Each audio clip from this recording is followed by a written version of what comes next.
its decimal equivalent will be 10.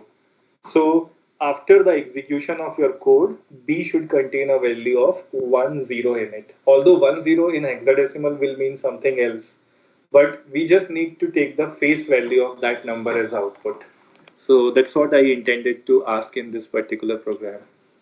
Okay, so meaning that we have to assume that the number converted in H is decimal. Yeah, ultimately everything will be displayed in the form of hexadecimal in this microprocessor. But if the number A is written, its decimal equivalent, we know that it is 10, and it can be imitated by putting the digits 1 and 0 in the higher and lower nibbles of any register. It will automatically not mean 10 in decimal, it will be something else. It will be 16 in hexadecimal, but 10 is the face value that I want to see in the output register. Okay, Right? sir.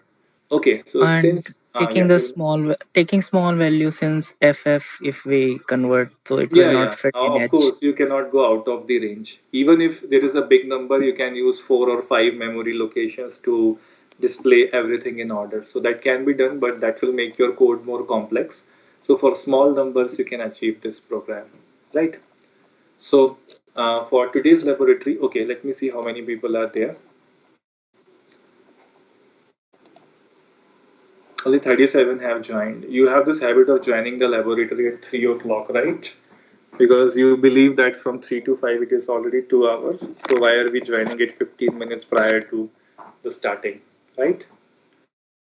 So no issues. Till then, the primary objective for today's lab is to be able to learn interrupts. Interrupts we discussed in the last class, but I will come to that in the later half of this laboratory session. First of all, let us make some small programs. Let us make small programs to just brush up your programming on this, and then we will move on to more complicated programs, right? So as I see, most of you have not made all these codes. So instead of these codes, I am giving you some small programs which you need to make and demonstrate first, and then I will explain the coding of interrupts, right? So write down the very first problem for today. Write a assembly language program. You can write this question somewhere, right? So the question is, write a assembly language program for write a assembly language program for the following scenario. Write a assembly language program for the following scenario. Uh, the first point is, input to the program will be two numbers.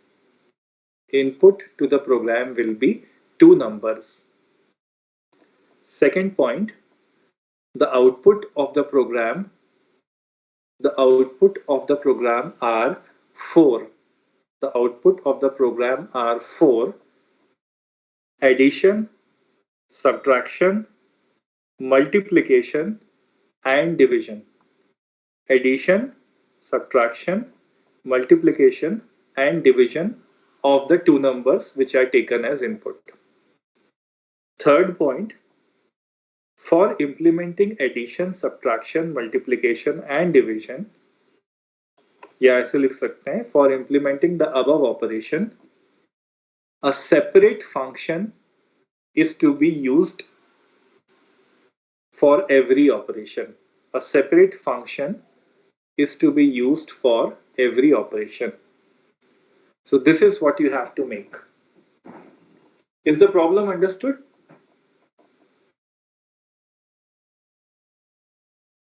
Is the problem understood by everyone? Yes, sir. Yeah. Yes, sir.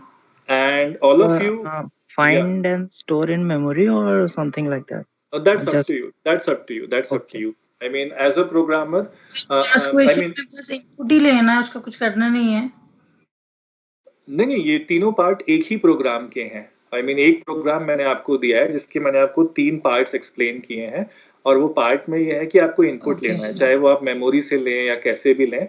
फिर उस input को आपको add, subtract, divide और multiply करना है through functions. इन चारों के लिए अलग अलग एक फंक्शन होना चाहिए, and then after that the result can be stored either in the memory or in the internal registers wherever you feel like. And when you make this code, please WhatsApp me a screenshot of the code that you have written. I expect you to prepare most of the code by yourself, because I do not expect you in the first go you will be able to write the complete code correctly. So whatever you make, you please make it and share your screenshot with me on my WhatsApp number. So accordingly, the marking or internal evaluation will be there. And it's not that if you are not able to submit a code, you will not be given marks. So depending upon your overall performance, I will be assigning some marks, right? So do this exercise. I think 15 minutes are sufficient to implement this program. And then after, we will learn the program for interrupts. So if you have any doubts, meanwhile making the program, you can always clarify it from me, or you can ask for hints. I will also give you some hints if you require. But my whole sole objective is that you all should be able to make codes by yourself, because as soon as we learn interrupts, we will be making some very good programs for demonstrating something, right? We will, in the end of the course, develop an operating system also if it is possible. So this coding will help there. So it is 2:56. We will talk after 10 minutes. Let us talk at 3:04.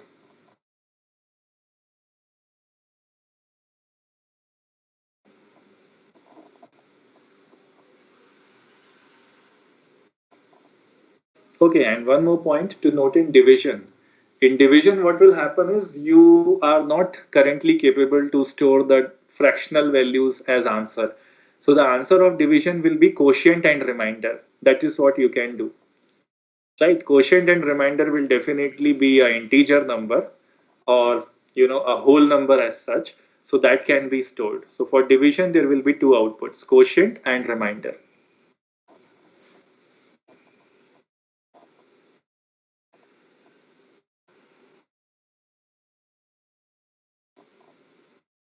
Meanwhile, if anyone wants to ask anything, you are free to ask or discuss anything or want me to repeat any topic.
Okay, so anyone who has made some code or completed it, raise your hands if you are already present in the laboratory. So could you extend time 5 minutes more? Yeah, I will give you 5 minutes more, but if you are present in the laboratory and making the code, please raise your hands. I can only see few people.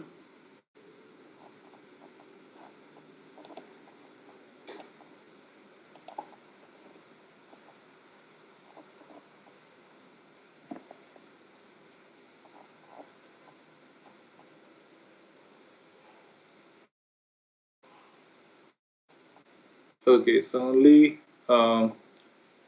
one fourth or less number of people are present in the lab as compared to your strength.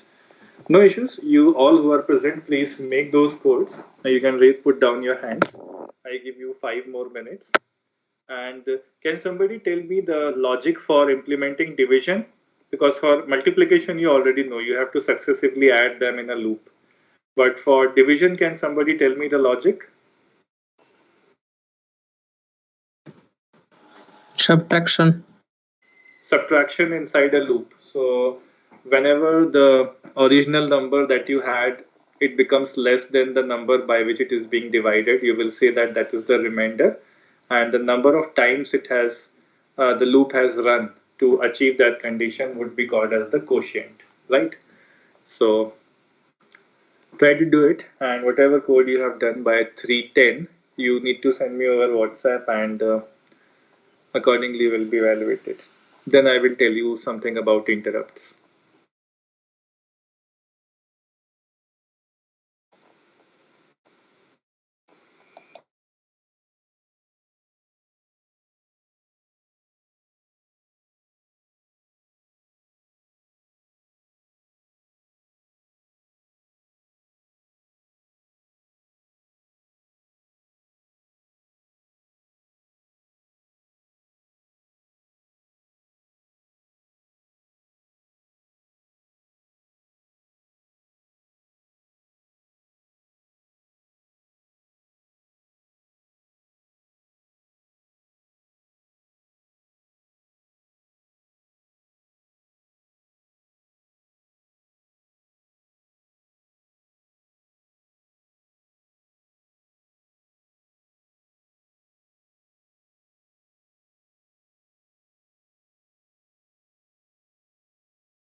Kundan, you are saying something?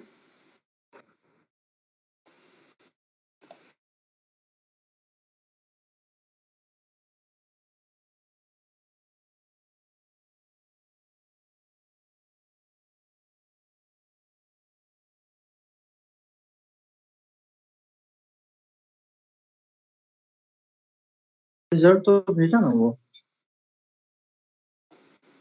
Niket, yeah, what are you trying to say? Why sir, I'm on another call, sir. Okay, so you can mute it.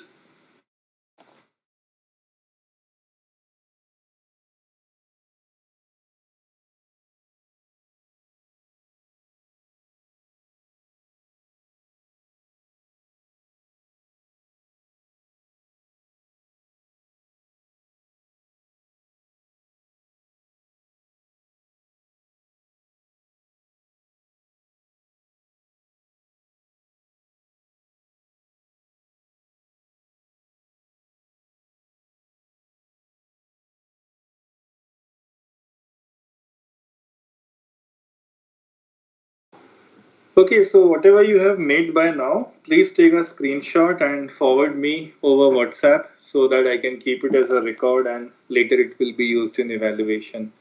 So all of you, please, within the next 2 minutes, I should have screenshots on my WhatsApp.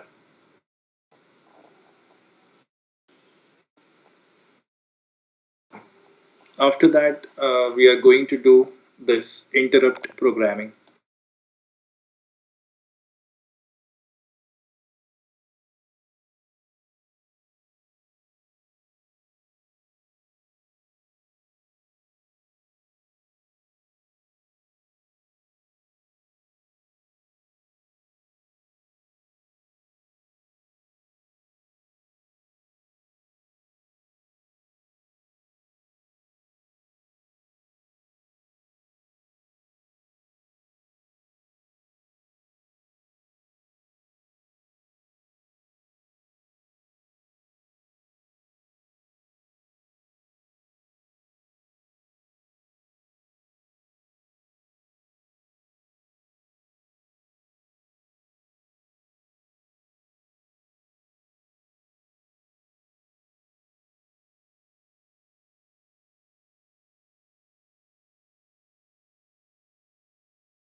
Sir, can I share image?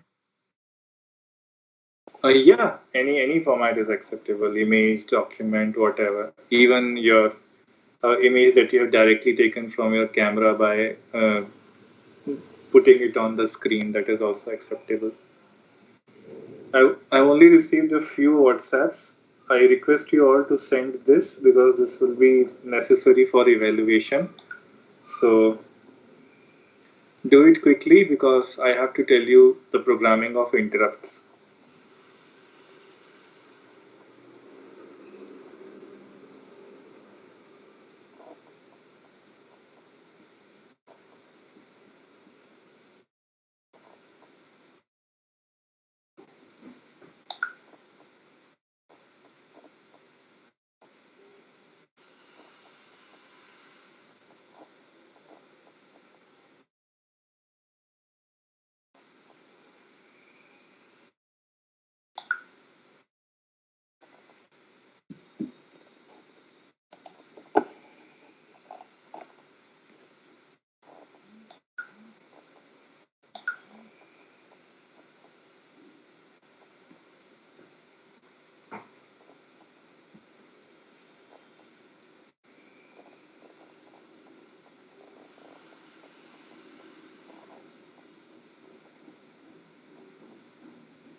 Okay, so I can see the codes from Karthik.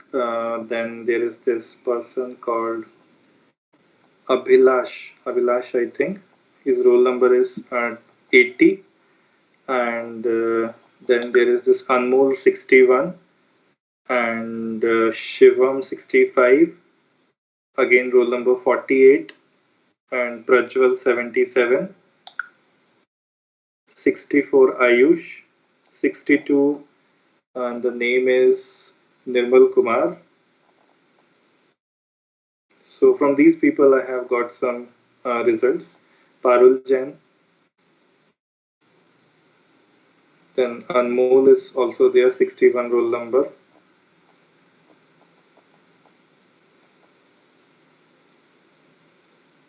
Yeah, I already know your names and roll numbers. They are stored in my phone number, so you don't need to tell that to me. You can just submit your files.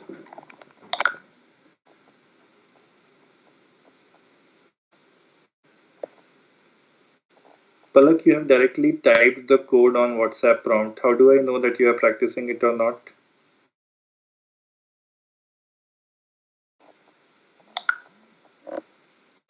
Vaishnavi's code is also received. Tanmai's code is received. Aniket 72 received. Nikhil's code is received.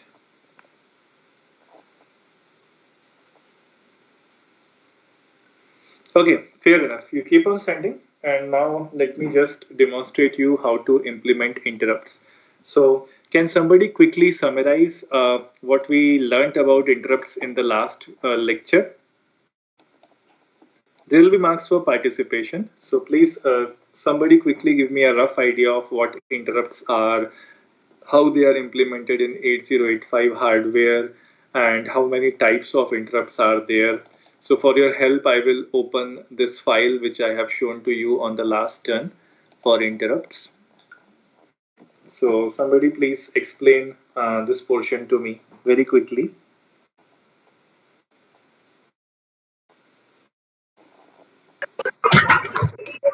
So two type of interrupts, hardware and First of software. all, tell me your name.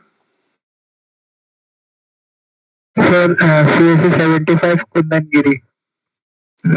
Okay, tell me. So interrupts refer to the process in which the system or the processor is stopped for doing some other task. Hmm. So there are hardware interrupts and software interrupts. Hmm. What do you mean by hardware interrupts? Sir, hardware interrupts like for anything and they directly process the things they need to execute. How do you identify whether an interrupt is hardware interrupt or not?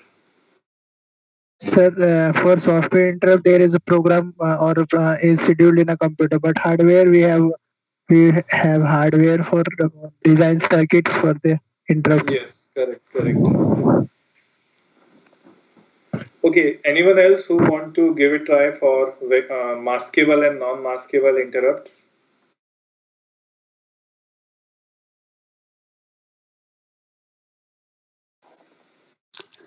Sir, maskable means Okay, what's we your need name? to give the Subhash Chandra Bose. Okay, yeah, Subhash, tell me. Maskable means we can delay it, like we can interrupt it later. We can, but non-maskable means whenever they are going to like whenever the execute comes to it, Execute it. we have That to is correct. I mean, whenever non-maskable interrupt comes, it has to be serviced. But about maskable interrupt, you are not 100% correct.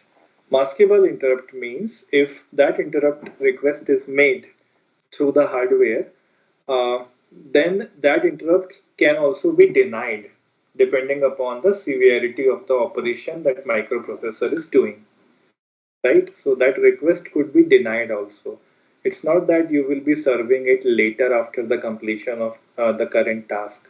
That happens with every interrupt. Means with every interrupt, uh, if the microprocessor is executing something, it will not leave everything if a non-maskable interrupt comes. Even if a non-maskable interrupt comes, it will complete the executing the current instruction and then it will allow the non-maskable instruction to be executed.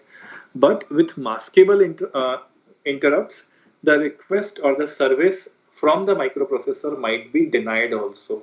right? So that is the difference between them. Okay, so somebody who would like to explain vectored and non-vectored interrupts? Sir, in vector interrupt, we have fixed address, but in non-vector interrupt, there is no fixed address. Fixed address for what? Sorry, sir. Fixed address for what? For instruction. Mm, okay, I understand what you are trying to say, but think from the perspective of a layman who has not understood what interrupts are. I mean, he only knows the definition. Interrupts are made just to serve some request from the peripheral or from within the program to do something. So, vectored, you are saying that it has some address, and non-vectored, you are saying that it does not have any address. So, address for what? Why do interrupts need addresses? I understand that you know that, but put it in right technical words so that I know that you know it formally.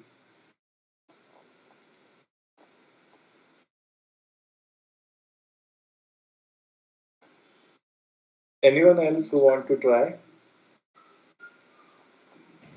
Sir, address of the subroutine. Yes, address of the subroutine, because with interrupt, whenever an interrupt request is made, something else is to be done, right? So where is the definition of that something else written? It is written at a particular address in memory. Or if the address is not there, the address will be specified by the user, and at that particular address, that particular thing will be written, right? So that's what we mean by vectored and non-vectored interrupt, right? And could somebody explain what is synchronous and asynchronous interrupts? So synchronous with means in a the clock. What is your name? What is your name? Sir, Kundangiri. Kundan, tell me. So synchronous means in synchronization with the clock. Hmm. Like processes occur in accordance with the clock one after another. Hmm. But asynchronous means doesn't according to the clock. Do you mean to say that if Sir, an as do you mean to say that if an asynchronous interrupt appears in microprocessor, it will do whatever it want and it will not see the clock of microprocessor? That is impossible. You're missing something in the definition. sir. My doubt is there are two kinds of classification of interrupts, synchronous and asynchronous. So whenever a Hello. synchronous event happens, it will be respecting the microprocessor's clock and it will be processed accordingly. But when an asynchronous interrupt appears, somebody said, Kundan said that it will not respect the clock of microprocessor and do whatever it wants. Is it like this, or you are trying to Sir, say something else? hello. Yeah, hello. Sir, synchronous means on the same clock tick. That is true. Synchronization, I understand. But is it that asynchronous interrupts, whenever they will appear, they will not respect the clock of microprocessor and they will be executed at faster speed as they deserve, as they desire to be? Does that mean this? No, no, Then, they'll be executed on different clock ticks, but not synchronized. Means not together. no, I still don't understand it. And anyway, this is not the correct answer. Can somebody else elaborate on this issue? So asynchronous is generated by other hardware Hmm. and it arbitrary time uh, arbitrary time is clock CPU का clock signal के respect में वो नहीं काम करता है arbitrary times नहीं, ये तो मैं आपकी बात समझ गया कि वो सीपीयू के क्लॉक सिग्नल की रिस्पेक्ट नहीं करेगा, लेकिन माइक्रो प्रोसेसर के अंदर तो हर इवेंट क्लॉक से ही होता है। फिर ऐसा कोई हार्डवेयर है ही नहीं जो बिना क्लॉक को देखे माइक्रो प्रोसेसर के अंदर काम करे। I will explain this with an example. Okay, first let me let me ask this question. How many of you are not fluent in Hindi? I mean, there will be people from different states. So, is there someone who does not understand Hindi completely? Please raise your hands if there are people who do not know Hindi completely. Okay, Subhash Chandra Bose. Okay. Anyone else? Rest all of you understand Hindi by 100%. Yes, sir. Okay, okay. But anyway, I can't speak in Hindi because the medium of instructions has to be English because there are people from various language backgrounds. So that has to be the case. Now, the situation I am giving you is this, right? So, um suppose you are a student in a college, right? So, there is a timetable under which college operates, right? There will be opening of the semester, then there will be registration, there will be schedule of the classes, mini test, then there are another classes, mid test, another classes, end term examination, display of the mark sheet, I mean display of the marks by the professors, and then compilation of the result, and so on and so forth. So this is the sequence of events that happen. If you are inside the college, you have to follow this sequence. You can't ask the result of this semester at the beginning of the semester, right? So things will happen in sequence. Now assume a situation of somebody else who has passed out of this college or who is not a student of this college, and suppose our college offers certain special courses to these people on request, on demand, right? So that special person who is not a part of the college, he will come to the college with a request that, okay, I want to learn the course of microprocessors. Can you teach me that? So college will say, yes, we can teach you that. Now, if that person is accepted in college, now that person will be given another timetable, and according to that, his request will be served. Is this physical scenario understood? Yes, sir. Now, here the interrupts, they also behave in the same way, right?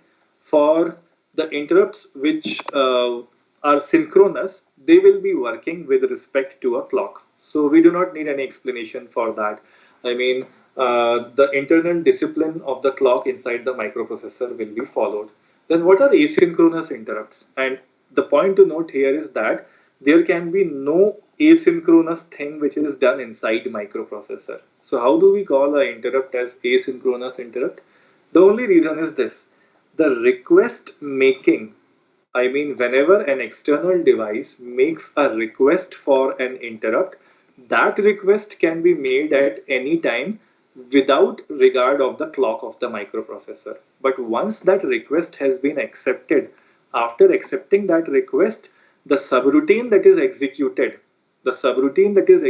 it has to respect the clock, right? Because inside microprocessor, nothing can go without system. So this asynchronous nature is with respect to the time of making the request. However, for synchronous interrupts, the time of making the request is synchronized with respect to the clocks, right? So that's what I meant to say. And all the hardware interrupts that you see are, asynchronous, because if you are sitting outside the computer and you want to hit a character, you do not think that I will hit the keyboard when this tick of the clock comes. But once you have hit the keyboard, the taking of that data inside the computer from the keyboard will be done according to the schedules of the microprocessor. Is it understood? Yes, sir. So asynchronous nature is only with respect to making of the request. That there you can disregard the clock. Now coming to the point, we have understood what are hardware or software interrupts: maskable, non-maskable, vectored, non-vectored, edge triggered, and level triggered, which is primarily used for asynchronous interrupts. And for synchronous, you anyway have discipline. Priority is already known to you, and the addresses which are there for interrupts, they are also known to you. Now, the next thing is to be able to write a program such that you know it demonstrates the interrupt. And since we do not have the actual hardware kit here, so we will mainly work with these software interrupts. So let me just show you one program of that, and let us try to understand those interrupts. Okay, so let me open my Jubin's simulator, and here I am loading one program. Program number 13. Yeah, demo of software interrupts. So are the fonts clear on your screen? Yes, sir. Yes. Okay. Now, this is a very short program where we will see that there is a main program and it is doing something. In between the main program, there is a request for RST4. This is a RST4, and if you see this list, this RST4 happens to be a software interrupt, right? And whenever that interrupt is made, the control will be transferred to this address 0020H. How is this address calculated? Can somebody quickly tell me? Multiply by 8. Yeah, you will multiply 4 by 8 and take its hexadecimal equivalent and put it in this 4-digit format. So it will become your address where this subroutine will be executed. Another important point to note here is that what is the difference between two consecutive addresses? If you see this 0000 and 0008, what is the difference of number of bytes between them?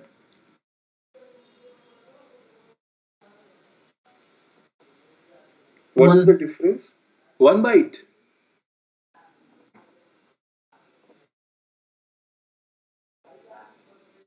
See, 0000 is the first address location. 0001 is the second address location. 0008 is the seventh address location. So what is the difference in locations of address in first two addresses?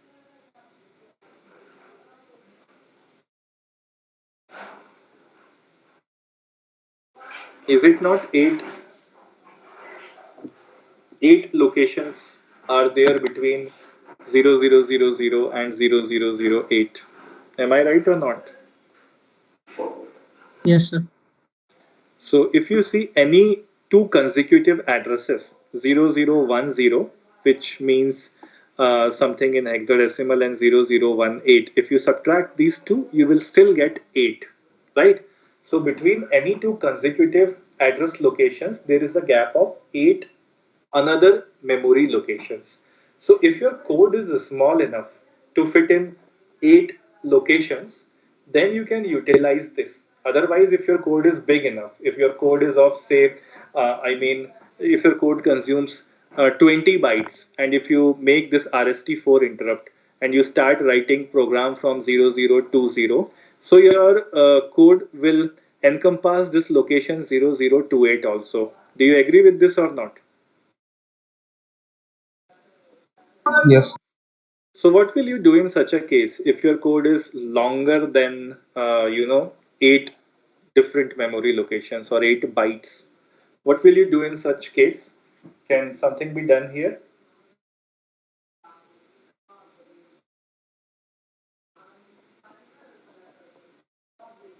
Okay. So the arrangement that is being done here is you will be writing a jump statement, right? Instead of writing a complete program at the address 0020, if your code is longer, than the uh, 8 bytes, or uh, it is longer than 8 bytes, then you will be using a jump statement at this particular location. Jump statement will transfer the control from this 0020 location to that particular jump location somewhere in the memory, and there you can write codes of whatever length you want. Is this point clear to everyone? Yes. Okay, so let me give you a small demo program where we are first of all writing the code without jump statement, a simple demonstration of RST4. So this was the main program, it was getting executed, and this RST4 interrupt has been made. So when this RST4 interrupt has been made, as per this chart, we can see that the control will be transferred to 0020H, right? So 0020 in hexadecimal, or alternatively you can say 0032 in decimal. Okay, wait a minute, my slides have gone. Yeah, 0032 in decimal is as good as 00. Uh, this is your RST4. So 0020 in decimal hexadecimal is as good as 0032 in decimal, because 4 into 8 is 32 in decimal. So you can put this address in decimal or hexadecimal in this assembler that we are using. So I am putting here 0032D, or you can alternatively write 0020H. So what will this statement mean? I have explained this statement on the last turn, hash org 0032D. What does that mean? Origin of subroutine. Yeah, your voice is not clear. Whosoever is speaking, please be a bit louder. Origin of subroutine. Yeah, that is origin of the subroutine, and inside the memory, the equivalent of this, the hexadecimal equivalent of this, will be put in the memory location, at the appropriate memory location, by writing this code. If we do not write this, we have to manually enter the hexadecimal equivalent of this code in these memory locations to get it executed, right? So by writing this, we could avoid that manual exercise. So simple, what will happen is this code will get executed whenever RST4 will come. It will jump to this particular location, and this will be executed as a function, because interrupts are essentially functions, and when this function is executed, this will return to the main program, right? And it will execute mvid09h, etc. Now the important point to note here is that in the beginning of any program where you are expecting some interrupts, you have to write this EI command. This means enable interrupts. What is this enable interrupts used for? Let us have a look at this chart again. And here you can see that some of the interrupts are maskable and some of the interrupts are non-maskable. So non-maskable interrupts will not be affected by this command EI.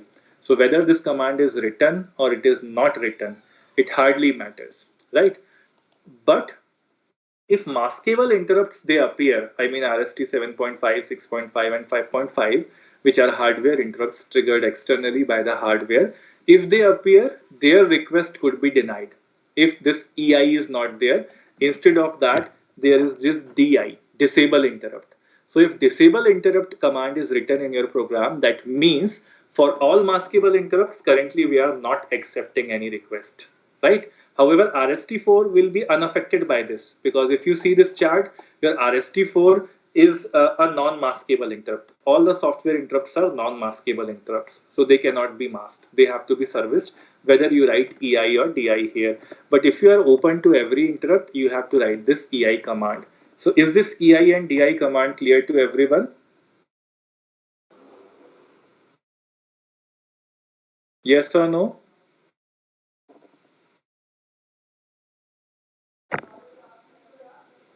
EI Yes, or sir. DI command, is it clear to everyone?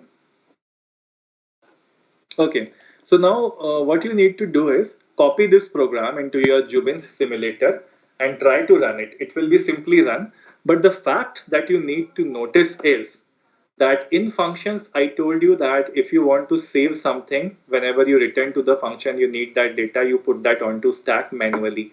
But here, you need to observe whether the program status word, that is a combination of accumulator register and the flag register in that order, is put onto the stack or not. You need to check that.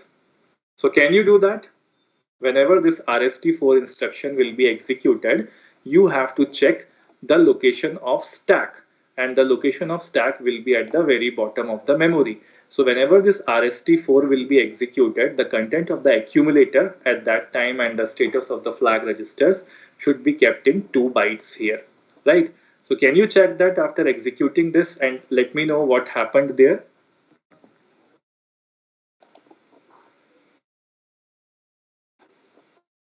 How many of you are still present? Please raise your hands. Sir, please repeat your question. It's not a question actually. That's what I am telling you to just see for yourself. What you have to do is you have to copy this code into your Jubin simulator. And this is a simple program where interrupts are implemented. I hope you have understood this program. Yes or no? Yes, sir.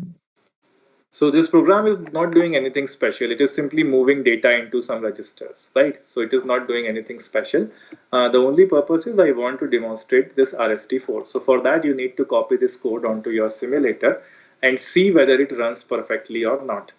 The point that you should note here is that while running, while RST4 is getting executed, do you see some changes at the stack position, at this FFFF, that means at the last locations? Because I told you that the difference between, this function and interrupt is that interrupts are functions, but they are those functions which also preserve the content of program status word onto the stack whenever they are called, and those contents are returned to the appropriate accumulator and flag registers when you return to this statement. So this is what you need to verify. Can you do that? Yes. Okay, so please try to do Yes, this. sir. Try to do this and let me know what are the results. Some of you might share your screen with me and tell me what is the sequence of events and how is it happening.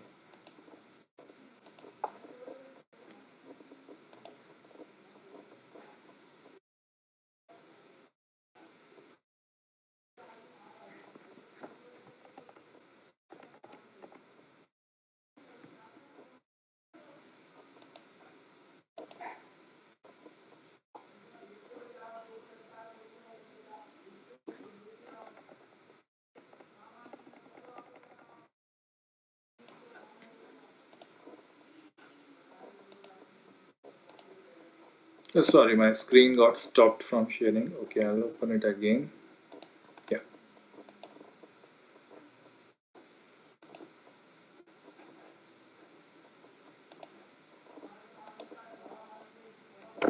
So somebody please explain me the sequence of events that is happening here while execution of the program.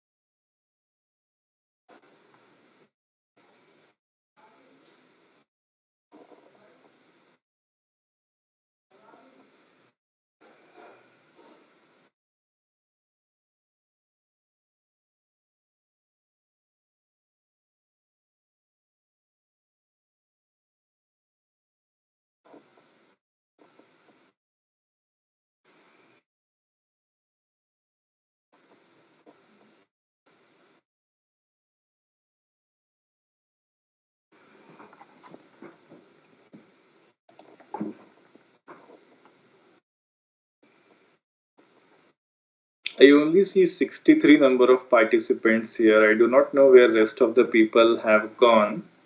But if this happens frequently, then I have to report people who are not attending the laboratories. And this will be a big pain because, later the course will become a little more complex, so they won't be able to understand anything. So CRs of both the branches, IT and CS, you please inform the people who are not taking the laboratories either to see these recorded sessions and actually code these things, or they have to attend the labs from the next session properly, or otherwise I will send a list to your office for the people who are not attending it.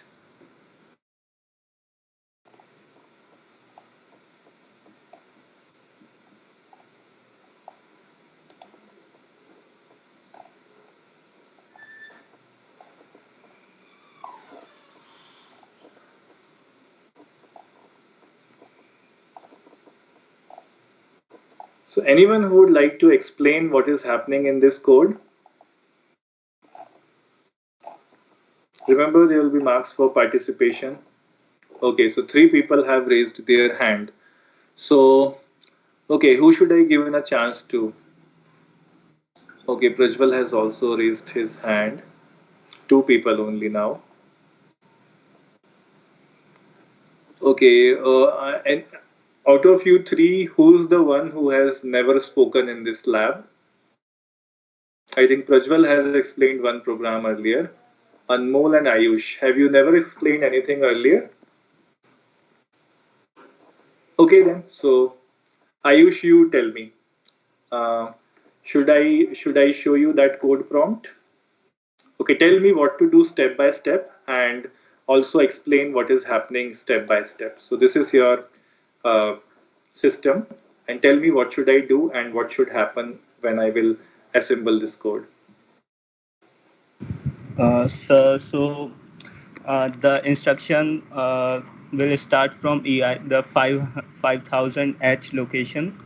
Okay, and First, why is it that? Why is it that? Why would because it start from 5000? because we used the assembler directive begin 5000H, so program instructions will start from that location, and No, no, no, no, no. It is not the correct reason. Can somebody correct him? of that org 5000H. What is the difference between begin and org then?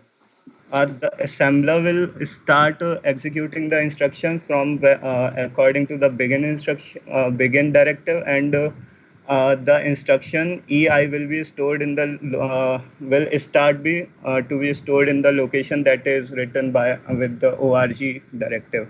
Yes, that is correct. Very nice. Now move forward. So uh, the first EI instruction will be executed that will enable all the interrupts. So all the maskable interrupts will be given attention now. They won't be denied. And then next instruction is MVI A05. So the content of a accumulator register will change and it will have the value of 05. Then next MVI B03, then it will store the value 03. And next instruction is RST4. So this here we are calling the interrupt, and when interrupt is called, it stores the program status word in the stack pointer. Okay, so So can you tell me what will be the contents that will be stored at what locations? That's what I wanted to know. when we called RST4, the program status word was 0500. So Program status word was 0500 or something else. Okay, let me run this code and let us see whether what you are saying is correct or not. So let me execute this one by one. So alt right, this EI is executed. Alt right, this MVI 05 is executed. And an MVI B03 is executed, right? Now I am going to execute this statement RST4. What is the content of program word, status word as of now? So this has got a value of 05 and this flag registers, they have got a value of all zeros, right? So let us down make some, there. okay, so let me make some arrangements of okay, let us see what happens here. So let me execute this. This RST4 is now executed. Now let us look at the memory contents. So this entire memory is being shown here. And you can see that there is a 06 and 50 which is stored here. So can you explain this? First stack pointer was pointing to this FFF memory. So the program status word that was 0500, it is stored here, and it is ignoring the last zero. Then Ignoring the last zero, I mean, where this 06 comes from? 06. That's what I wanted to know. mm, 06. Don't know, sir. Okay, so all of you think about it and then I will have some answers from you.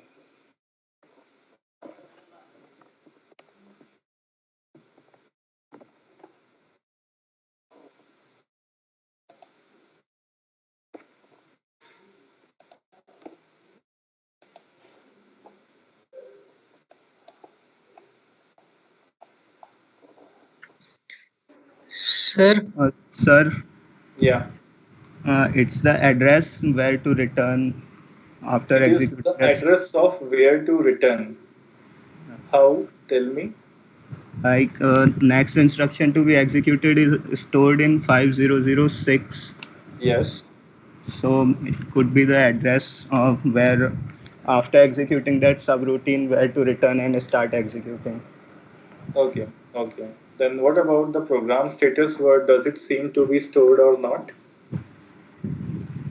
It is stored in after we pop this address 06, and the step pointer will point to that program status word. So whenever required, it can pop it from there and use. I didn't get you.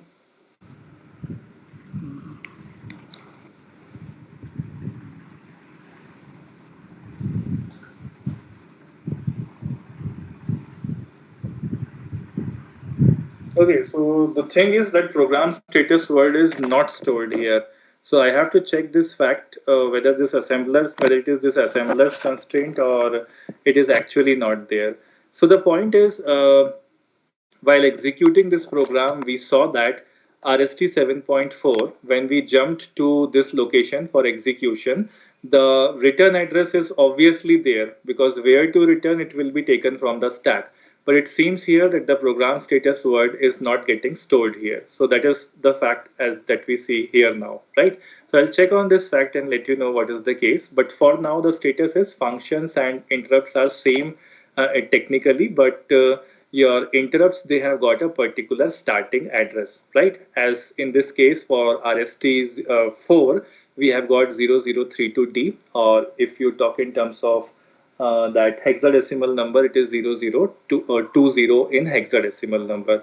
So about the issue of whether this program status word will be stored there or not, I will update you soon, right? I will just confirm it from my sources and I will just update about it to you. So now the next task here is, this is a situation where your ORG, I mean, if you look at this particular location, if you go to this particular memory location, which is 0032 in decimal or 0020. So let us see that location where we have got 0020. So this is 0020. Your program that is written after that, it will consume how many bytes? MVIE 04 and RET. How many bytes will it consume? MVI E, 04. Will it consume 2 bytes or not? 2 bytes. 2 bytes. And RET will also consume 2 bytes, right? So those RET will consume only 1 byte. So MVI E 04 plus RET will consume 3 bytes. So can you see that this program is written at that particular location 0020H or 0032D? Is it or is it not? Yes. You can confirm these numbers from the chart that I have already given to you. MVIE will be 1E, then 04 is the data, and for RET statement, the equivalent is C9. So this code is perfectly stored here. But the problem now here is that if you have a code which would consume more than 8 bytes, then we know that the next location will be reserved for another interrupt which is RST5. Is it or is it not? Yes, sir. So in that case, what should we do? In that case, what should we do? So in that case, what we will do is, instead of writing this MVI E, 04 here, we will write a statement JMP. JMP stands for jump. And we will give some address after that, right? To that address location, my program will jump, and that address location should not be taken on page 0. What do we mean by page 0? I have So first explained what second bit should be bit non-zero. or nibble. Sorry, first. First and second nibble of a hexadecimal number. I mean the most significant first and second digit of a hexadecimal number. If you take that, that is called as the page number. So they all start from 0000. So the jump location should not be any of the locations from page 0. Why? Because on page number 0, if you see the address locations, they are all reserved. They are all reserved for various interrupts, right? So at least in this particular range of addresses, the jump location should not be there. So let us say we want to jump at location 2000 in hexadecimal. My code is longer than 8 bytes, and that is why it cannot be written at this particular location. So to be able to write that code, what we will do is, here we will simply put a jump statement, a single jump statement, jump 2000h, and at 2000h we will write our routine, subroutine, with a return statement, right? So whenever this org0032h, that is RST4 request, will be made, it will come to this defined address, which is vectored address for RST4, and then at RST4 it will see, oh, there is a jump statement, so it will jump to that particular location and it will execute that code, and it will return to the original this MVI D09 statement. Is it clear to all of us? Yes. So can you now make a small program Yes, sir. which demonstrates this procedure, where your code would be larger than, 8 bytes. So instead of writing MVI E04 here, you can write MVI E04, MVI L04, MVI M0 something, and so on and so forth, so that the length of the code becomes longer than 8 bytes. And try jump statement, try using jump statement, and that way you will be able to know where to how to code in that particular situation. So can you do that now?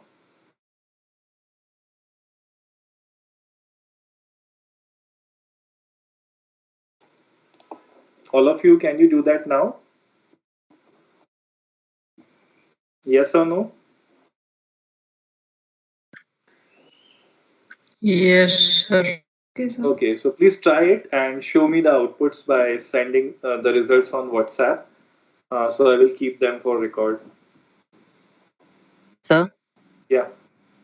so I don't know how, but that software keeps crashing. So Your software that you're using, it keeps crashing. So you can use the older one, GNU 8085, yeah, and you can. that is crashing. So you use the The new new one, one, yeah, Jubit new one Simulator. haven't installed. No, I haven't installed it yet. I'll install it. You don't need to install it. You just download it from the files folder and you can directly start using it. It's a patched software, so you don't need to install it. After downloading, you will see a folder like this, and you open this file 8085 compile.jar. This will automatically open. So it's hardly a 2 minutes job. Okay, sir. Okay, try this. And about that concept of program status word being automatically kept or not kept, I will verify that and I will again let you know what is the updated status, because as of now, the difference that was there theoretically was what I have illustrated, but I will check it with the vendor of the software whether it is implemented that way or not. So please try this program and share some screenshots for your implementation, and be convinced that longer programs can also be written for some interrupt service routines. So I give you a few minutes for that. It is 3:56. We will talk at 4 o'clock and 5 minutes. There you will be able to demonstrate that program to me. So I'm taking a little pause till then.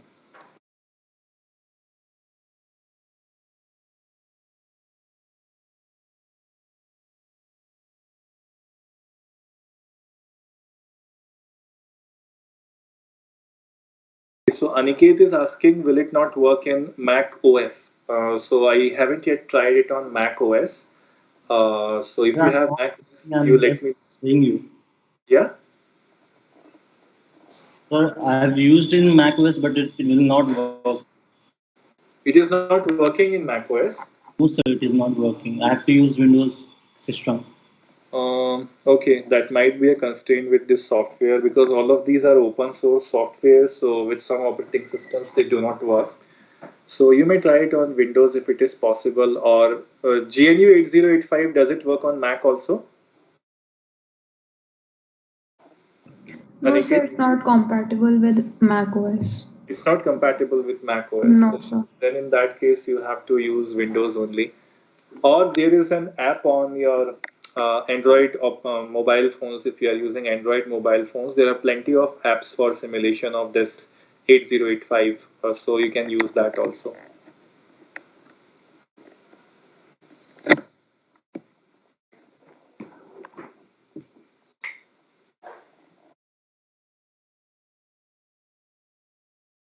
So how does your lab happen in your triple IT? I mean, most of the labs must be programming labs, right? Yes, sir. So how do they happen? Do they happen the way we are taking them, or there is some other protocol?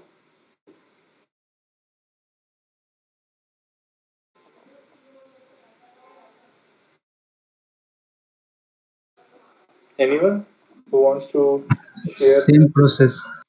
same process? Okay.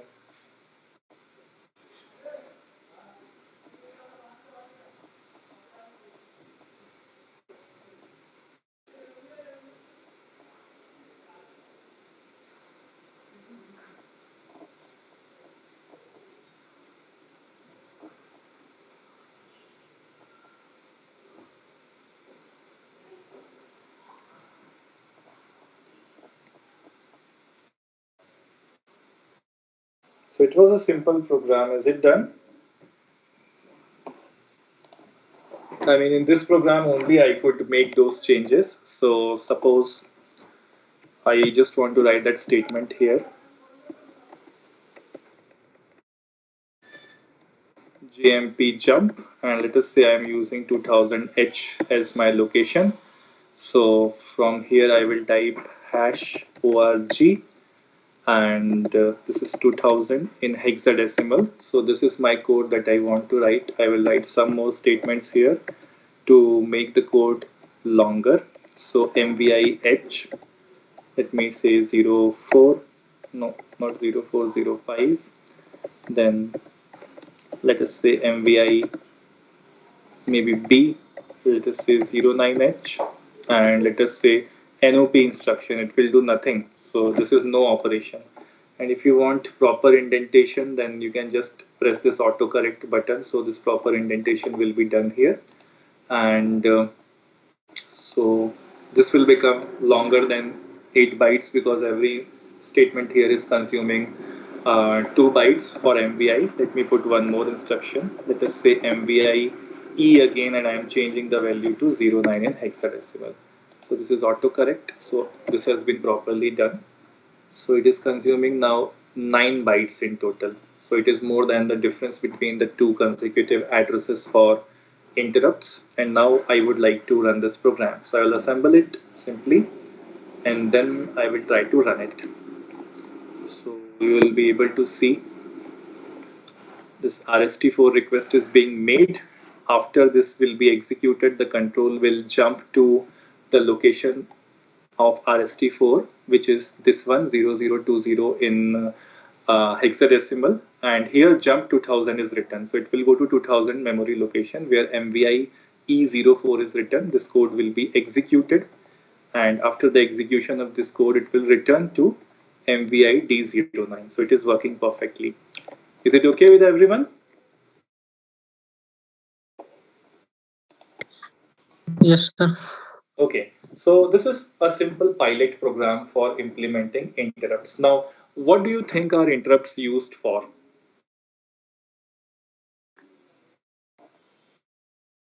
Imagine this situation. You are doing some work on your computer. You are listening to some audio, you are editing some files, and in meantime your friend comes and he takes his pen drive and attaches it to your computer, right? So do you see something happening in your operating system when the pen drive is attached?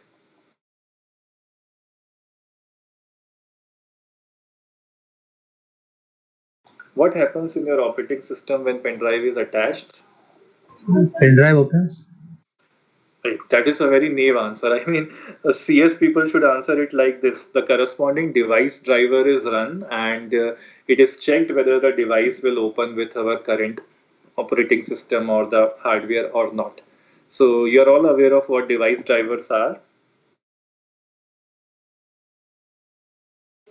Yes or no? Device driver software? Yes, sir. Right. So something of that kind is implemented by using these interrupts. So one small operation that we could do by using interrupts is uh, maybe we could reset some portion of memory or fill some portion of memory with some predefined numbers, right? So the next exercise that I am giving to you is write a code which implements RST4 which implements RST4 to to clear the memory locations 2000 to 2010 in hexadecimal, 2000H till 2010H. They should be filled with all fives or fours. They should be filled with all fours when RST4 is called, right? And when RST5 is called, they should be filled with all fives. Can you do that now by using interrupts?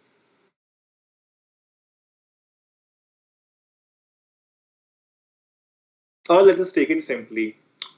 In the first code, what you have to do is you have to implement RST4, and RST4 should be able to clear the memory locations from 2000 to 2010 in hexadecimal, right? By clearing, I mean that, let us say my convention is, by clearing, I mean that a value of 05 should be stored at every such location. So can you implement that interrupt? Very simple program it is. Yes or no?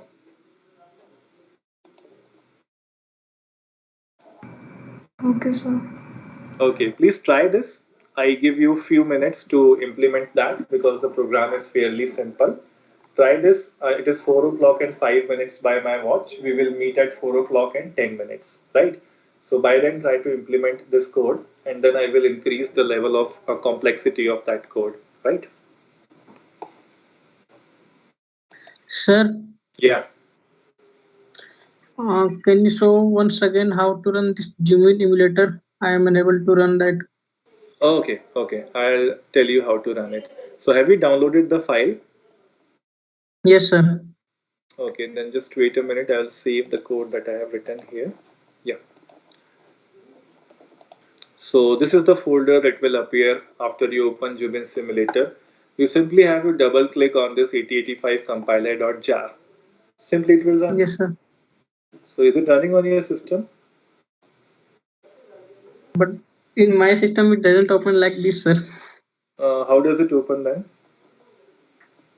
Opens another folder containing many files. Okay, can you share your screen? Let us rectify your problem till other people are making program. Okay, sir. Okay, I'm making you the presenter. What is your name? Abhishek Kumar. Abhishek Kumar. Okay.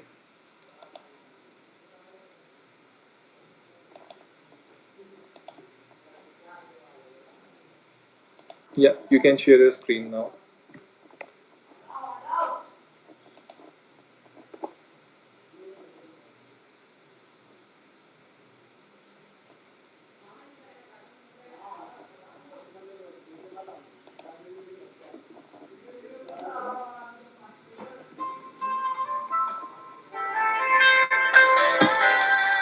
Just a minute, I've got a call.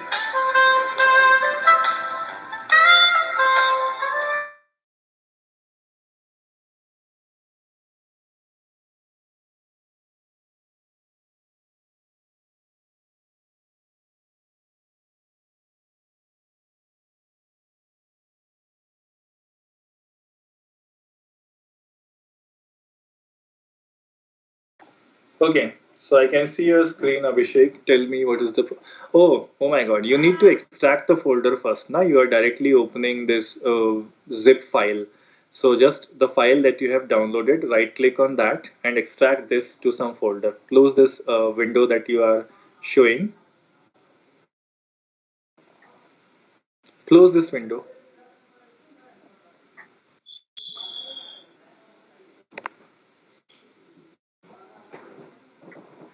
Okay, now show me the folder where you have downloaded it.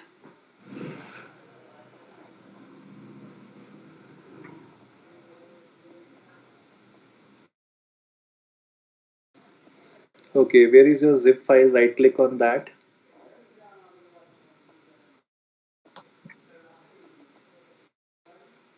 And select the option of extract files to some folder. Extract to option is there. Okay, press OK. Select the path where you want to extract it. So I think it is already selected. Now let it be extracted.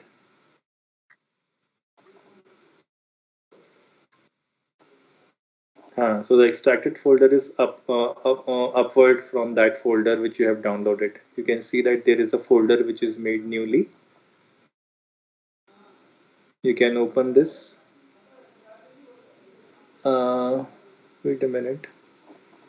Yeah, WinRAR should be selected.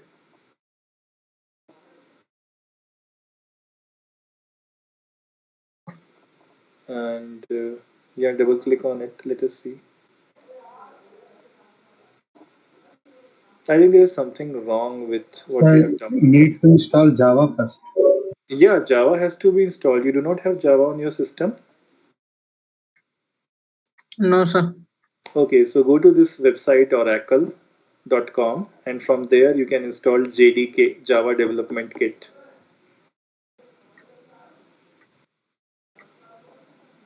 So complete this installation process, or even if you have GNU 8085, you can run that and make your code on that. So there you have to manually enter the hexadecimal equivalents in memory for your subroutines, right? So get this properly installed, then all of the Okay. codes will run, don't worry.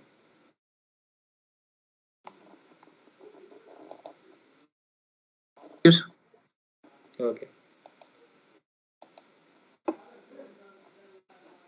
Yeah, so anybody who has implemented this program,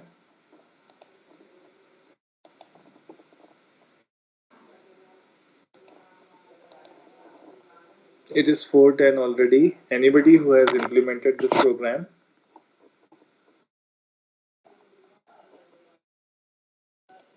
So will this not work in that GNU sim? it will work in GNU Sim, but the only problem is the assembler directives there might be different. Why? Because assembler directives are different for different assemblers, and I wanted you to take that assembler directive which is actually simple enough to use. So I switched on to Jubin Simulator. Otherwise, it will also work there. If you do not want to use assembler directives, you can go to GNU 8085 and you have to manually type the code at those memory locations for interrupts or subroutines, whatever you are making. So for the directive, it's saying invalid opcode or sudo operation. So that directive will not work there because it is an assembler directive and it is specific to the assembler. So the assembler that is being used in this Jubin simulator and 8085 is different. So instead of using the directive, what is the work that that directive is doing? It is just saving the data to some memory locations, right? So you can take those Yes. commands from the table that I have given you. You can read the hexadecimal equivalents, and those hexadecimal equivalents can be put in the appropriate memory locations. So you do not write the subroutine part in the main program. You can put it in the memory in form of hexadecimal data, and then you will be able to do it. Okay? Yes, sir. Okay, so anyone who has implemented the program that I have just given to you 5 minutes back. So I've got some message from Prashant, roll number 51. You are sending me the program that I had sent you at the beginning of this class. But now I want another program.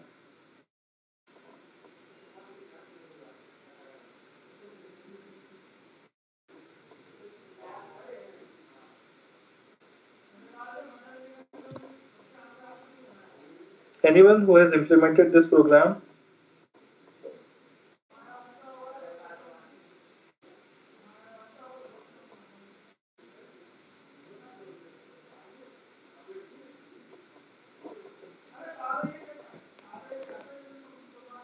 See, it's a simple program. If you do not do it in laboratory, I would have to put that in assignments. And doing assignment is painful. You all know that, time outside the lab is usually hard to give to teachers. So don't do this. Whatever I'm telling you, please practice it so that we close the matter here itself. Otherwise, we have an option of continuing the matter even after the class. I can give you assignments and you have to submit handwritten assignments, and that would be really bad because I even don't like assignments when we can do the same thing on software in these 2 hours.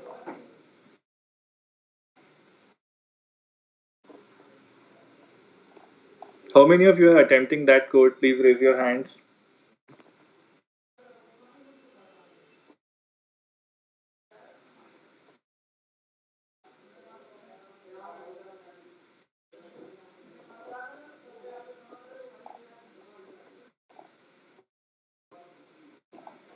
Only few people are attempting that code, as I can see, 20 people.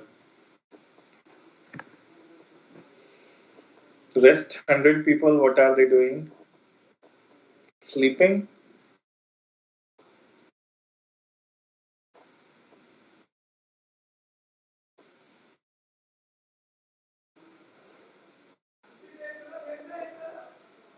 Okay, take 5 more minutes and try to make that code. And whosoever completes it, please send me the output on WhatsApp so that I can keep it as a copy of record.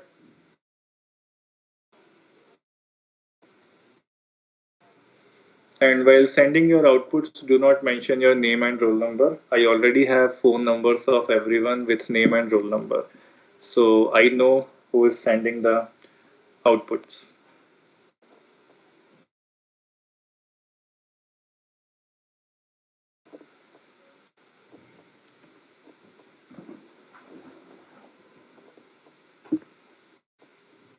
Okay, so I'm taking a pause till 4:20, and after 4:20, I would like to see the outputs.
Yes, Shivans, are you saying something?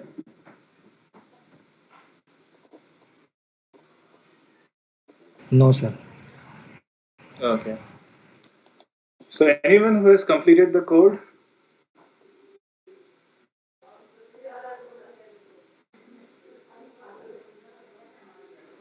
So Naveen 2012, you have sent me some code. What is it for? It is for addition, subtraction, multiplication.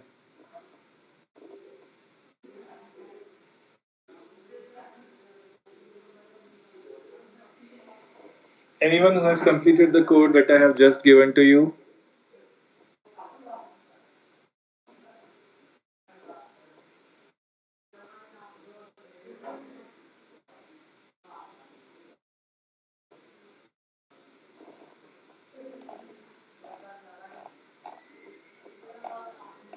Okay, so if you haven't completed the code, there might be some problems that you are encountering. Please discuss those issues with me so that I can guide you to arrive at a solution.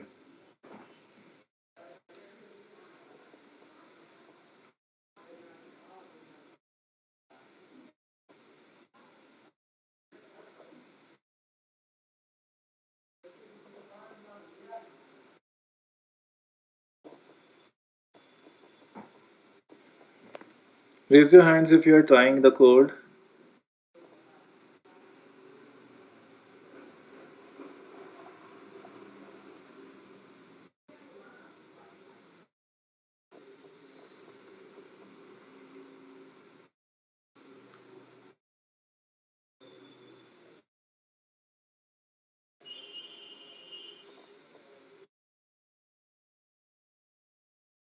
Only 9 people. Okay, Aman Raj. Aman Raj, where are you?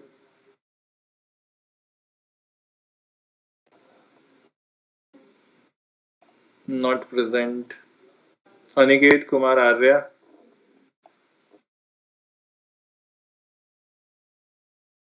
Not present. Asutosh Chaudhary.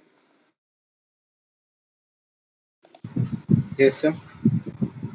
Asutosh Chaudhary. You are Yes. trying the code or not? No, sir. Why? Sir, I'm using on phone, sir. Okay, so you have a laptop back home? Yes, sir. But the laptop is using by my sister for her office work. So where do you try these programs? Sir, after her office work, I tried these programs. Okay, so I expect you to submit those programs to me, right? Yes, sir. But later. Okay, Shyam Chandra. Yes, sir. So you are implementing the program? Yes, sir. Okay, can I see it? I am making you the presenter. Please share your screen.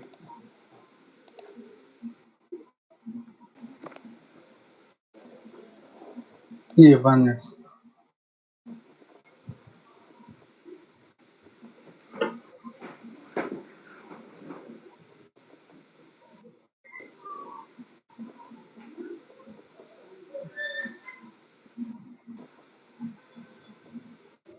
Sir, I have tried the old one you have said, and I was trying the new one, but हो नहीं पा I रहा would था sir. like to.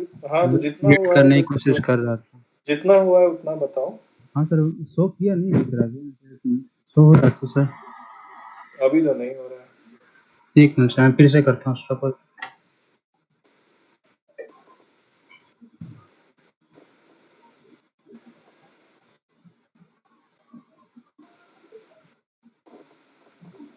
हुआ sir?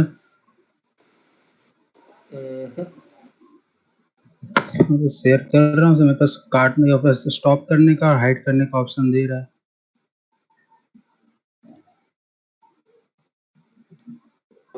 Screen पर कोई option दिख रहा है एरो जहाँ पे अपवर्ड बनाओ या क्रॉस बनाओ?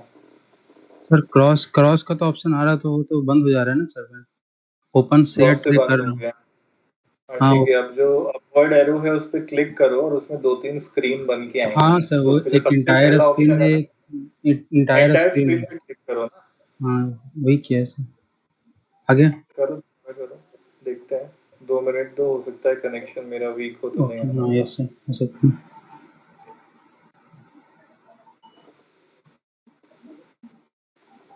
Oh yes. No issues. You send me a snapshot of what you are doing. Take a picture from your camera and send me over Okay. WhatsApp Okay. video code. Okay. Anyone else who has tried this code? Abhishek Kumar, you have raised your hand. So have you done the code completely? No, sir. I am just trying to install that. Okay. Prashant, okay, he has also put down his hand. Abhishek Anand.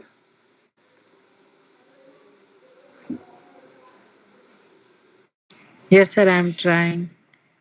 But Okay, sir, can I you am share your getting issue with this simulator that I am resolving that one. I have just restarted my laptop. I have joined this meeting from mobile phone. okay, okay. So anyone who has completed this code?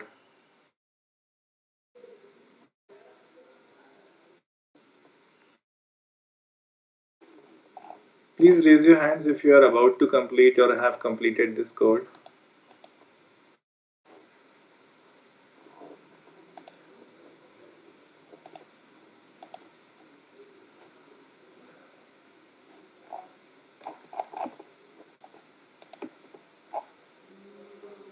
Mayank Jain,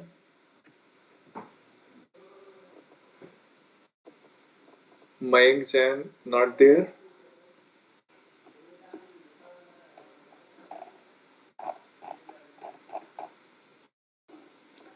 Shivam Bist,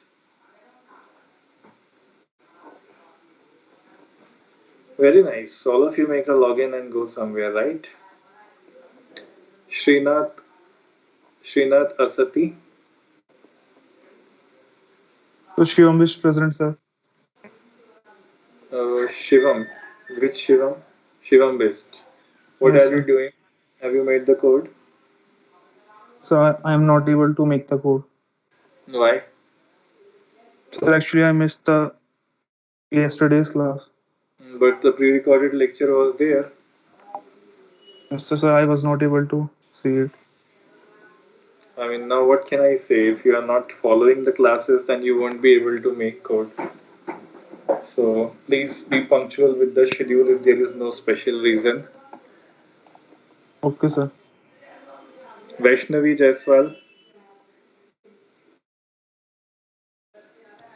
Yes, sir. are you trying the code or not? So yes, sir, I was trying, but I wasn't able to complete it. Have you written something? Like that much only, sir, that you explained the before using JMP and all. Okay, so could you tell me what problem I gave you to solve? Yes, sir, to implement RS34 and to clear from 2000H to 2004H. So how difficult is it to code that? In the earlier code, you have to make only few changes. Yes, sir. Okay, please implement it.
Okay, so all of you please pay attention on the screen. Is my screen visible to everyone?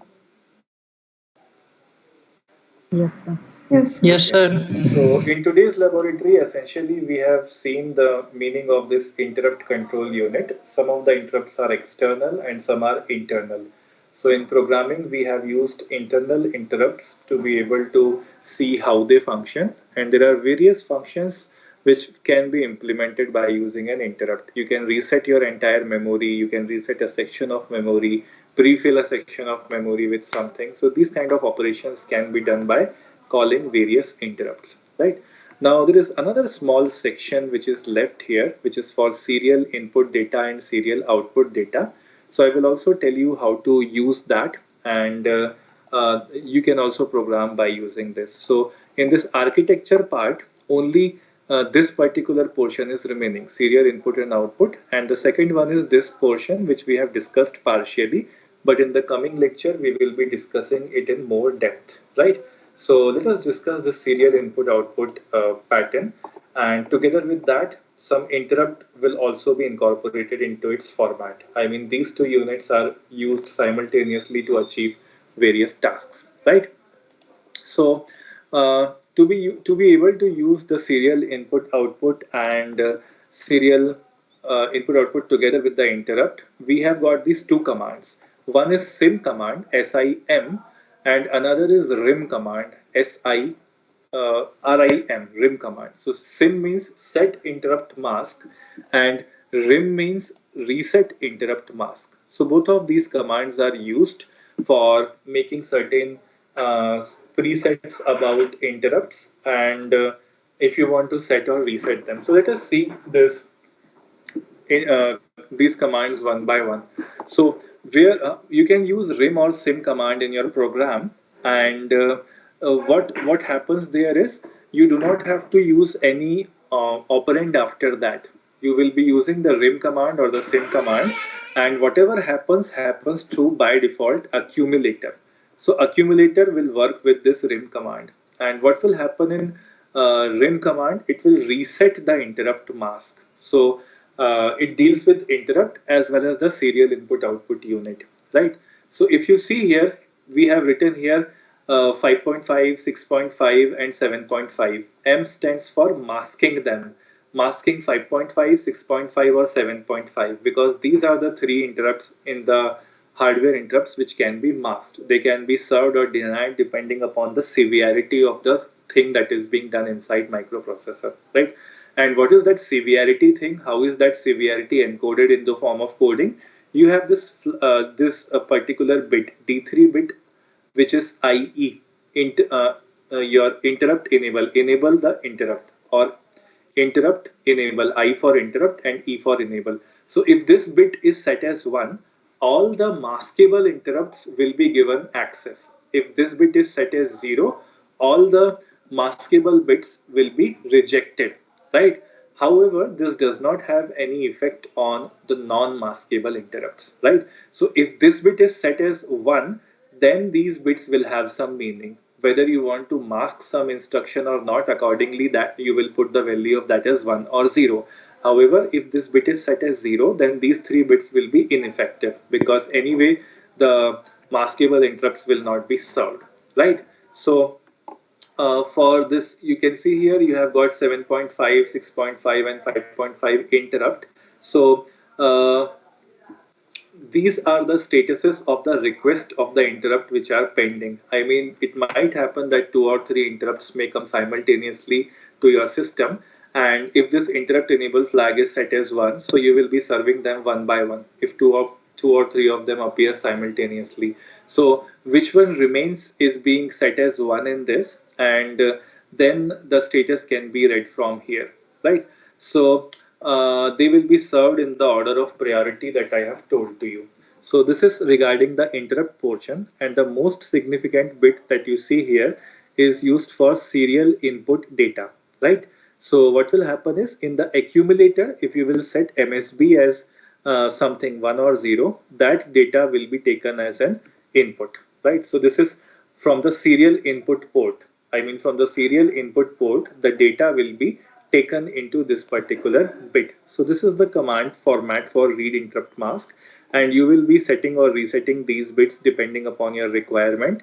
And by using the read interrupt mask for this data which is kept, the data will be kept in the accumulator register and you will be able to read the status of that.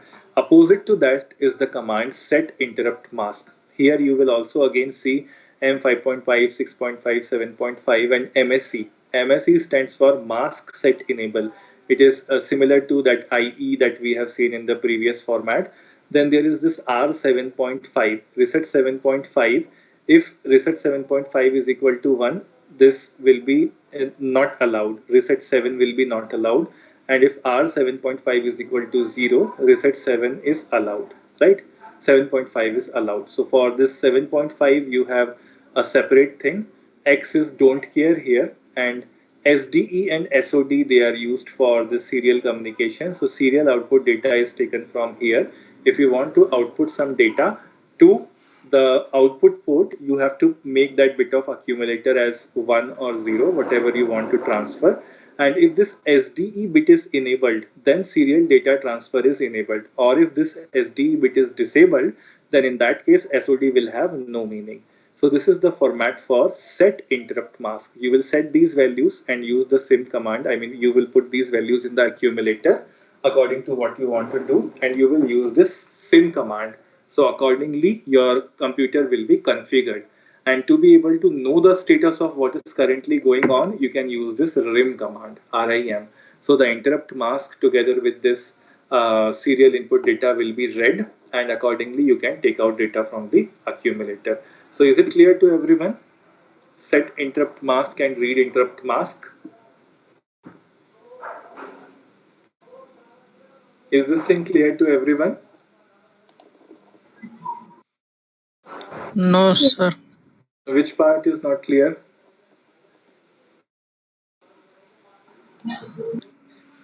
I'm unable to understand anything, sir. You are unable to understand anything. Okay, how many of you are able to understand this? Please raise your hands. The format for sim and rim instructions. Sir, half 50-50.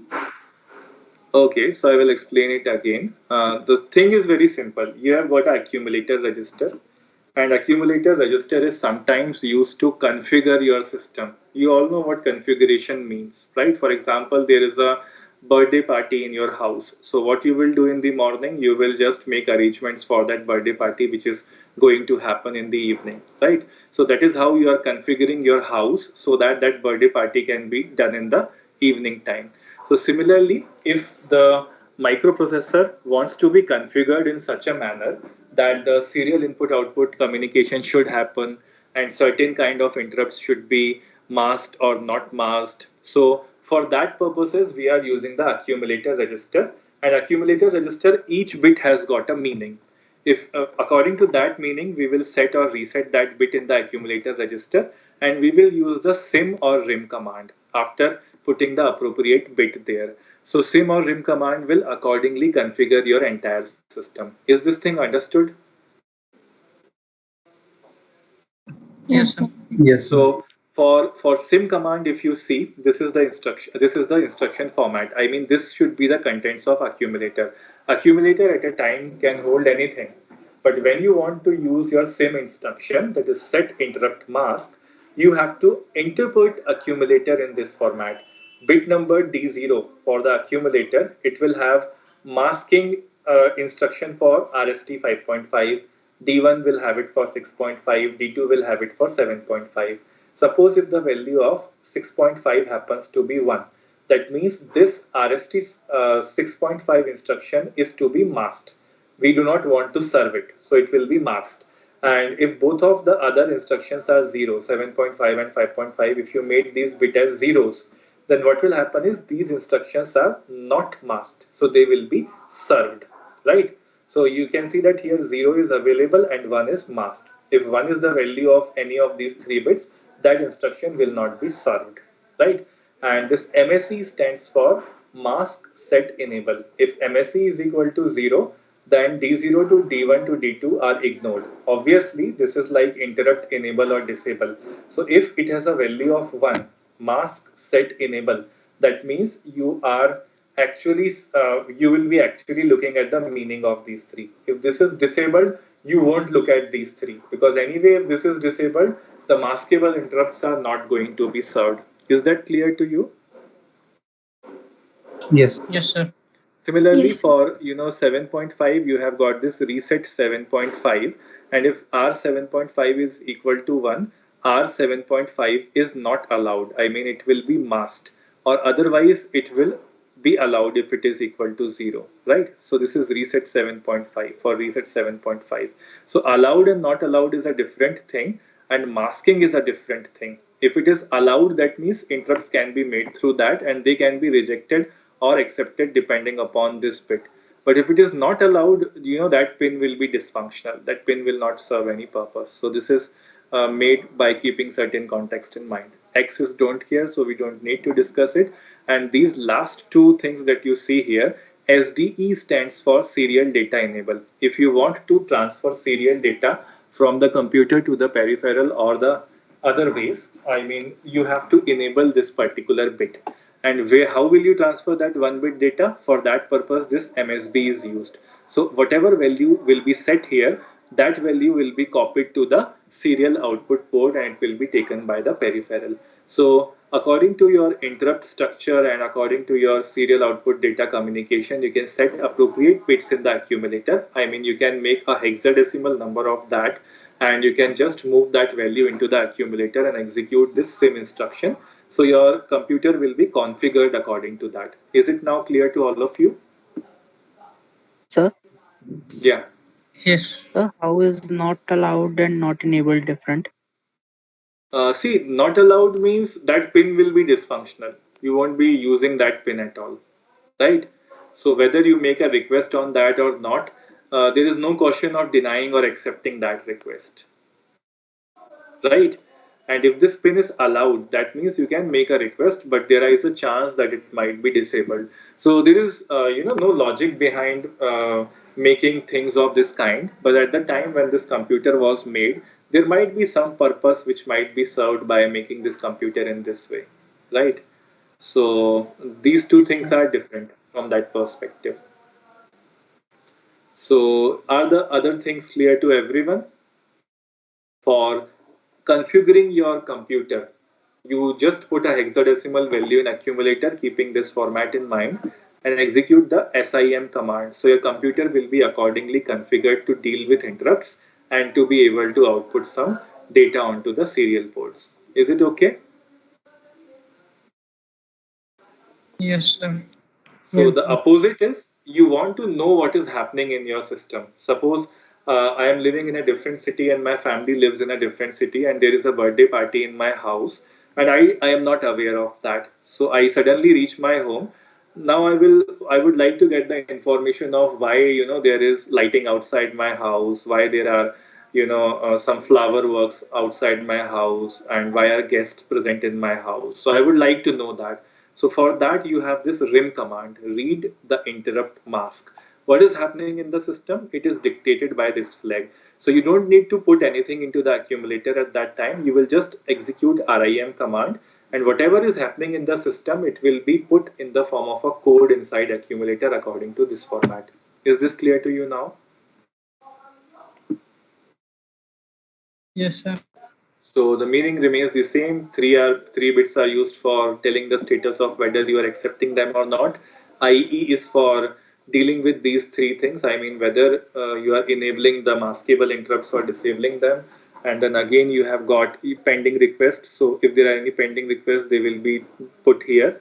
And serial input data means if you want to take some input data, then you can just have it from here. I mean, whatever is available at the serial input port, it will be copied to the accumulator the moment you execute rim command. So are these two instructions clear to everyone? Sim and rim instruction?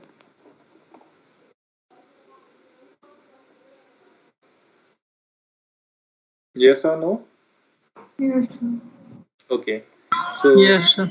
So that's what these two instructions mean, and sometimes they are used in programming when you have peripherals which are only capable of doing the serial communication, right? So for interrupts, please try the program that I have given to you. The first program that I have given to you is this. You need to reset the locations from I mean 2000 to 2010 in hexadecimal, and you need to pre-fill them with a number of 04. In the next version of the program, which we will do after completing that, here I have specified the range of addresses from 2000 to 2010. Now this address should also be a variable. You should be able to write a interrupt, let us say RST4. That RST4 should be able to reset 10 bytes in memory. The starting location of that memory address can be kept in any register pair to begin with. Is the problem understood? Could you repeat the second Yes, part? sir. See, in the first problem, you were supposed to reset. By reset, I mean you have to keep a value of 5 from location number 2000 to 2010. Is this understood? So the Yes. second, Yeah, I'm saying is the first problem understood? yes, sir. In the second problem, you also have to do the same thing again. But this time, the address that has been specified, that is 2000 to 2010, will be given by this user. I mean, user will tell that the starting location should not be 2000, it should be 3000. And 10 bytes from that should be reset. So the starting address can be kept in any register pair, maybe B, C, D, E, or HL, and accordingly your interrupt should be working. Your interrupt should take the beginning address from BC register pair, and starting from that particular location, it will reset the consecutive 10 memory locations. Is it correct? Is it understood? Yes, sir. Yes. So these two programs I would like to see as a submission. So after the completion of today's laboratory, I will be putting a format according to which you will be summarizing all the work that you have done in previous two laboratories as well as this particular laboratory, right? And you don't have to give me handwritten files, but since I am allowing you to use computer made files, so the files have to be very proper. All you have to do is you have to attach the screenshots of the codes with proper comments. Would that be fine? So codes as in lab 1 and lab 2 and Yeah, this lab. lab 1 and lab 2, they are already there in pre-recorded form. So you can see from there how many problems have we solved there and how many problems have I given to you. So in a particular lab, we usually solve 5 or 6 kind of coding problems. So all of those should be clearly mentioned in the screenshots with proper commenting. That's what I want. So there are some problems that you solve and like in the Yeah, beginning, every two problem to should be three, there. two, three Every problem problems should be like there. for addition, subtraction. That Yeah, also. yeah, that should also be there. All the problems that I have taught, all the problems that you have implemented, and all the problems that I have given as assignment. So all of those problems should be there in the form of code together with proper comments written after the semicolon mark, after every line, right? And your code should have your roll number also. To begin with, I mean, you can put a comment line and write your roll number and your name and your branch, and after that, the code should begin. So would that be fine? I mean, I'm not giving you any handwritten files to be made, and I'm also not asking you to submit them weekly. But in the end of this month, we will have your minor examination. So before that, once the evaluation for your all laboratories will happen, right? So that much work is to be done. And the deadline for submission of the files will be, okay, today is 3rd. So the next lab will happen on 10th. So I would like to get your files by 15th. Would that be okay?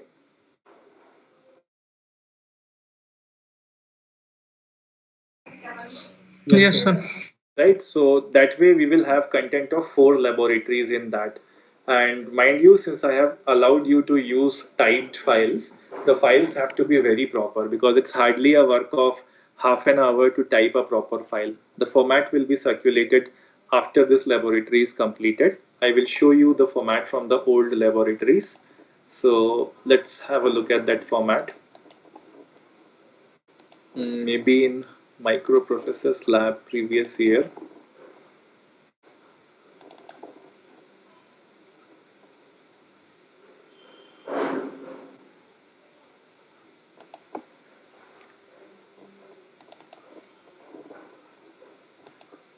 Let me see if I have that format or not. This is the marking format, I guess.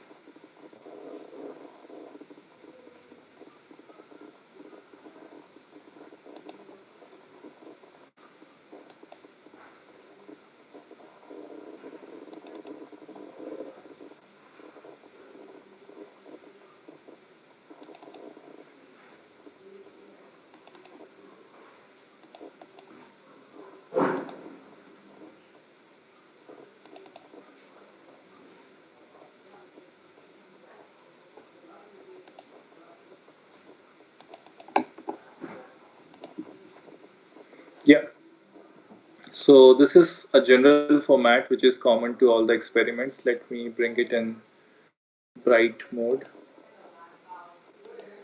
Yeah. So this is a general format which is common to all of your laboratories. So here you will be putting the title. And what will be the title? Title will be to study various programs in microprocessor.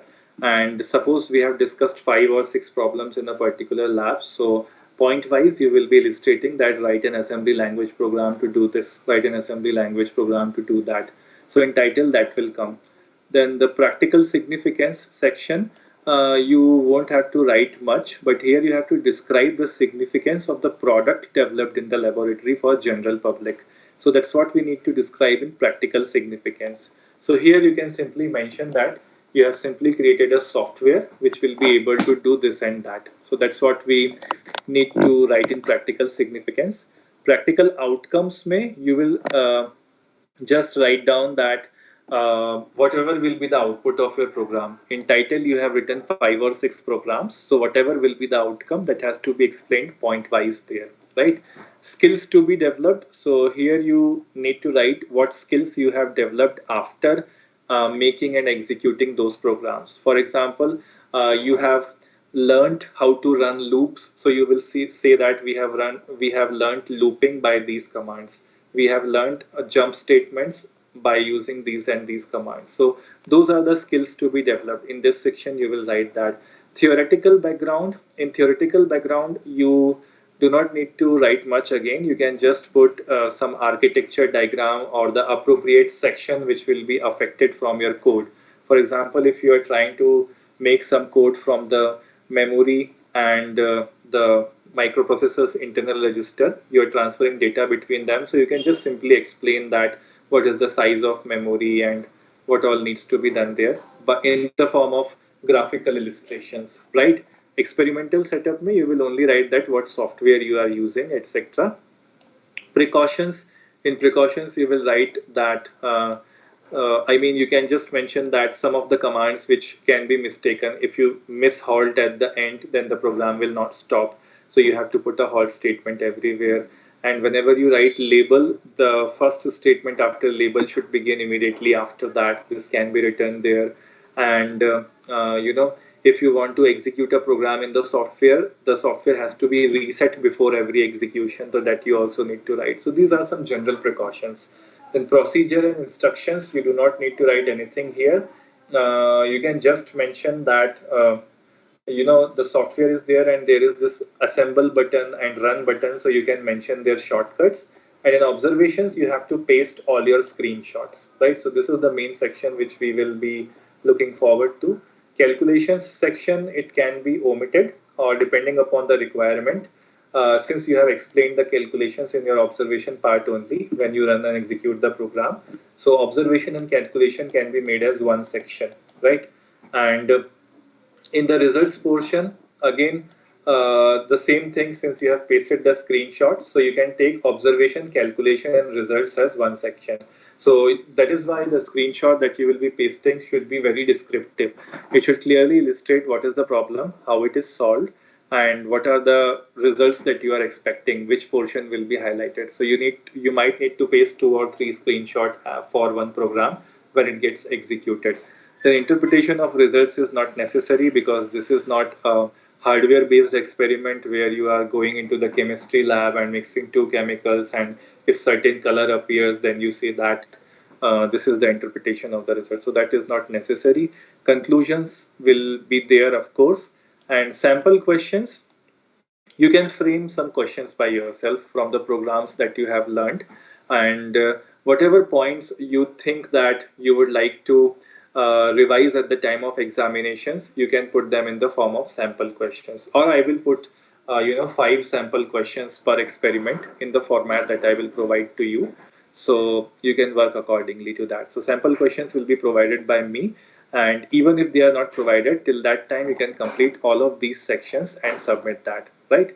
Because sample questions are already answered while our interaction session. So in some cases I will omit this section, in some cases I will provide some sample questions to you. So this is a format, and most of the times whole format will remain the same. Only observation, calculation, and result section will need to be updated for the 4 experiments that will be completed by 15th, right?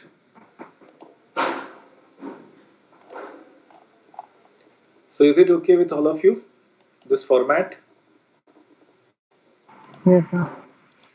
Okay, so any doubts and confusions in today's laboratory, in concepts or in programming, you can ask now, or otherwise it is already the closing time. So I would like to close this session.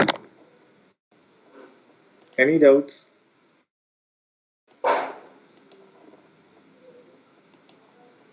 And I still can see there are only 47 people. So for the people who are absent, I will be sending a list to your department and you need to explain to them why you are absent.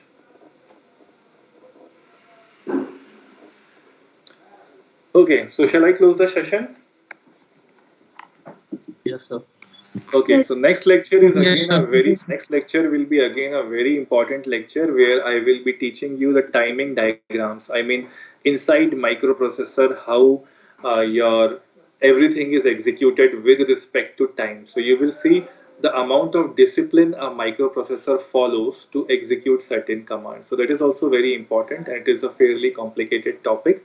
So not complicated, it's a complex topic. So that I will be teaching. So next lecture will also be very important. Interrupts and timing diagram, both of these are very important topics, right? So I'm closing the lab for today and I will see you on Thursday morning because the lecture that didn't happen today morning because I had to deliver an expert lecture somewhere. So I shifted your schedule here. So I had to schedule it on Thursday morning. So I will see you on Thursday morning with this lecture on timing diagrams inside 8085 microprocessor.